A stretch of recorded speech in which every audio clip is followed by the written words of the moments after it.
Hey y'all, Natalie here, and it is time for another A Cherry on Top Design Team YouTube hop. We are super pumped this month because we have new members to our design team. So we have a bigger hop for you, and they are so talented. Like, I can't get over how talented they are. Oh, I'm showing you my mug. My husband got my delightfully crafty logo and my hashtag rustic sparkle on a mug for me for Valentine's Day. So isn't that cute? So our theme this month is not Valentine's. He got that for Valentine's Day. Our theme this month is rainbow because it's spring and because St. Patrick's Day is later this month. So I have some plain white cardstock gessoed with clear gesso, and I'm going to create a rainbow. I have used this technique before. I think that I first learned of it from Missy Wooden, of course, just like she taught me everything I know. So I'm just using the ink pads to put little squares of color on the page. Now, for two of the colors, I am using Catherine Pooler inks. And so for those, I'm using a square stamping block, and I am putting the ink on the stamping block, spritzing it with 1 squirt of water, and then doing the same technique to apply the color onto the page. I'm doing a Roy G. Biv here, and the last color that I put on the right side of the page, I'm going to start with that color on the left side of the page. And I'm just going to work in 2 rows at a time before working on my watercolor, just to ensure that I can control it so that I don't make a muddy mess. The colors that I'm using are Picked Raspberry. These are Distress Oxides. Picked Raspberry, Evergreen Bough, Tumbled Glass, and Squeezed Lemonade. For Catherine Pooler colors are the orange and the purple, and I'm using Pixie Dust and Bellini. So every time that I go to a new color, I clean off my paintbrush, but I am allowing each of the colors to kind of blend just a little bit, but not too much because I don't want a muddy mess. But they can obviously run into the next color because they will complement one another or look fine. So the way that I have stopped with one color and then started with that same color on the left, it ends up being kind of like a stair step or a diagonal look across the page, and it ends up looking good. I like it. But I just didn't want like straight rows of all the same color, if you know what I mean. So I do hit it with my heat gun here, but I have a lot of water going on. So I pull up some of the water with some paper towels. I do hit it with the heat gun, but then I also roll over it with paper towels, and it actually stayed really vibrant. I was pleasantly surprised at how vibrant the colors remained after I rolled it up with the paper towel roll. See, I'm pretty happy with that. I think it's just because I added so much color when I just like smushed the ink pad down. So when I did a layout similar to this previously, inspired by Missy, I just kind of did the top half of the page, but I decided that I do want to go all the way down and create a full color page. So I didn't take my gesso out of the way to the edge. So that's what I'm doing here is I'm going back in with my clear gesso and I'm taking it all the way to the edge of the page. So we will work on another row here and let that dry before we continue on filling the entire page. So I go in with my tumbled glass and start the row with that color. I think we watched the whole thing. I don't remember, but that's just me putting the Catherine Pooler ink on the inking stamping block, spritzing it with water, and it gives me a nice cube look, just the same as the Distress Oxides. It doesn't have that chalky finish, but you can see once I add water, it blends nicely with the Distress Oxides, and it really, you cannot tell that some are Distress Oxides and some are not. The Catherine Pooler inks are also, they do work with water. I don't know the proper terminology. They are dye ink, but they work well with water. So once you blend them in, and maybe they absorb some of the chalkiness from the surrounding Distress Oxides. I'm not really sure. I'm not a scientist, but I am pleased with how they gave a good watercolor aspect. Okay. So like I said, this is a hop. So I'm going to link down below with everybody's list in the hop. If you hop along and comment on all the videos, you will be entered for a chance to win a cherry on top gift card. I started in on that row and then I realized that the gesso wasn't dry. So I'm just going to work on the double row up there and then we'll go back in and finish the bottom. But I love blending these all in. Just make sure to clean your brush between each color so that you don't get a muddy mess. And this is, of course, spoken from experience because I'm queen of messes. Self-proclaimed, of course. I'm sure there's other messy ladies out there, messy dudes. I love getting messy though. I'm super pleased with how this turned out. I love this color palette. I was showing you at the beginning that I tried a few different rainbows. I was doing some with like more of a primary feel, but I really love this like bright, I wouldn't call it pastel because it's not pastels, but it's more like the bright colors, off colors. So not red, but pink, and not orange, but peach, oh my gosh, thank you, Tim Holtz and Ranger. Or who else is excited for the new Distress Oxide? That one is add to cart already for sure. I need that in my life. I probably would have used that on my page. I don't know. I'll have to see how it turns out, but that would have probably really well matched that Bellini color that I ended up choosing as the orange on the page. So I'm not going to make you watch me finish up adding the colors, but you can see that's what I did, and I'm going through and blending them in. And I basically just kind of got rid of the swipe marks, but otherwise I didn't do a ton of blending. Just added water to it, give it that watercolor effect, let it dry in the pooled up areas to give the different variations of color. And it was so fun. I loved it. It was great. So boom, there is the dried layout. Loved it. Super happy with how that turned out. I have a black and white photo. When you have so much color going on in the background, black and white's the way to go in my opinion, unless you just have some kind of very monochromatic photo. Otherwise, like maybe a beach photo.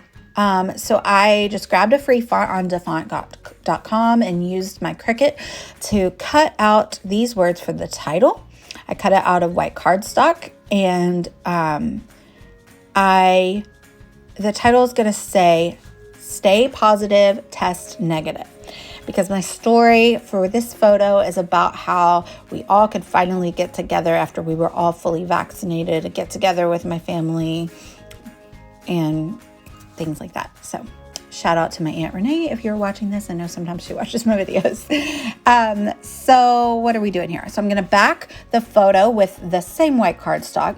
I didn't want anything to really super compete with the background, like I said, which is why I have a black and white photo. So I knew I wanted my title to also be all white. I die cut the stay and the test words out of fun foam with a adhesive back. I used Concord and Ninth double cut dies.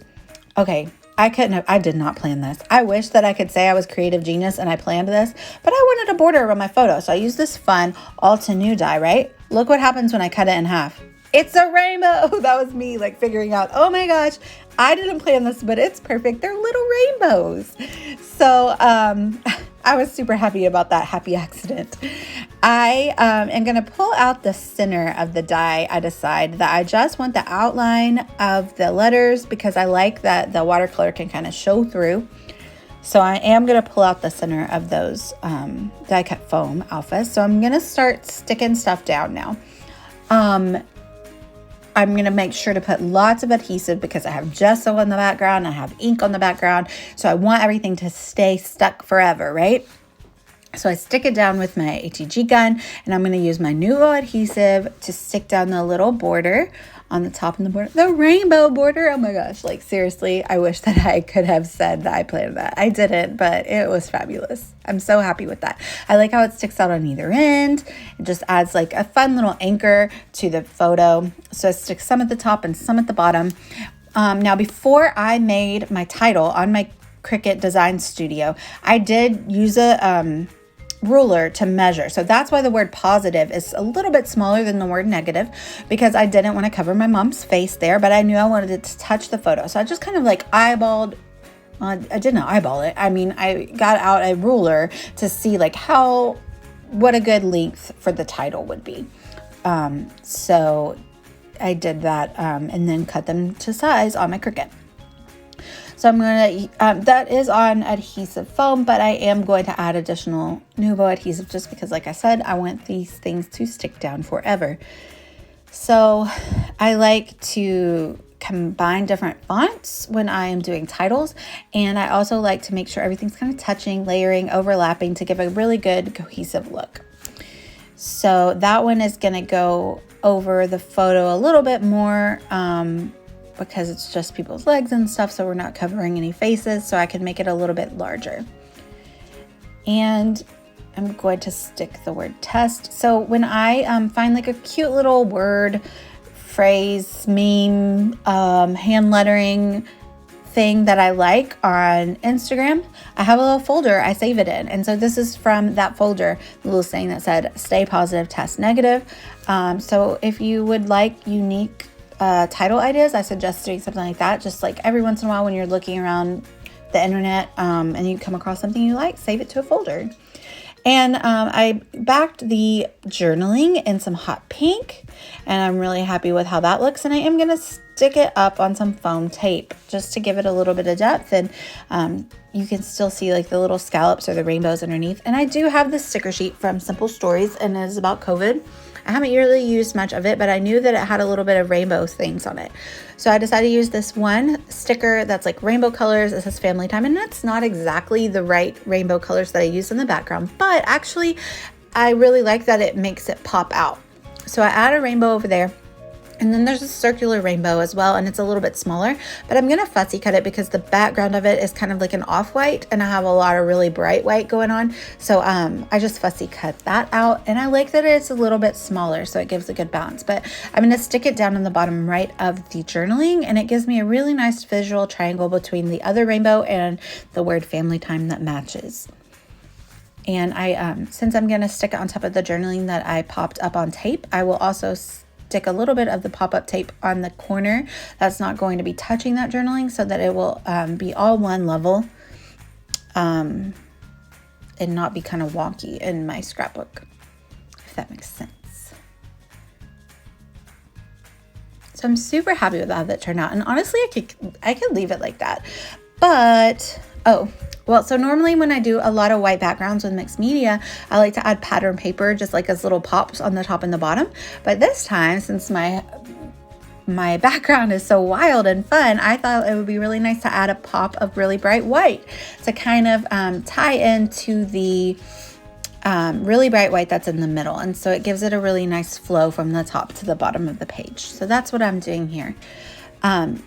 And like I said, I could have stopped with the embellishing there, but then on the sticker sheets, it had a few hearts. So I thought, why don't I add a few hearts? Because it's about like loving my family and how we finally we're all vaccinated and could get together and celebrate. My grandfather actually had cancer during the quarantine and the shutdown, and he got through that, and we were just all really glad to be together. It was his birthday, so it really was just when I was like, what picture should I scrapbook for the theme of rainbow? I was like, you know what, let's do that one. I think that'll be a good little a rainbow at the end of all the mess, which I know it's not over. It's definitely not over. There's still a mess, but you know, we're to our new normal, I think, now, because I don't think it's going away. So we'll continue to test negative, hopefully. I add in a little pink bow. I put it in the middle here, and then I'm like, no, that doesn't look great. I move it over to the far left on the edge of the photo, and I'm like, I'm happy with how that looks. And then I have like some pops of pink going on. So I have pink behind the journaling, and I have that pink bow. So I have this cute little sticker that says party on because it was his birthday. So I like that gives me a nice little visual triangle as well of the pops of pink. And then I pull out the sticker sheet again and pull off a couple of the hearts that correspond with the colors I have in the layout. So I will put one of those cardstock hearts down first, and then I'll use, these are from Illustrated Faith, but they're like a little bit raised. They're like enamel hearts, so they have a little bit more dimension to them. So I'll stick those kind of on top of the cardstock heart. And then I feel like I add a visual triangle of the 3 orange hearts and I want a little bit more pink. So I go and I die cut this little heart circle that I have a die cut for, and then I add the heart up there at the top as well. And I think that's about it. So I'm going to link down below with everybody in the hop. Make sure you visit them. Welcome the new design team members. Like I said, they're crazy talented. I'm super excited to see what everybody made. Actually, I already got a sneak peek of most of them, and they're pretty cool. So thank you guys so much for watching. I'd love it if you'd like and subscribe. And I will link down below with my affiliate link to Cherry on Top. Make sure to go grab that new Tim Holtz color on pre-order. And thank you guys so much for watching. Bye, y'all.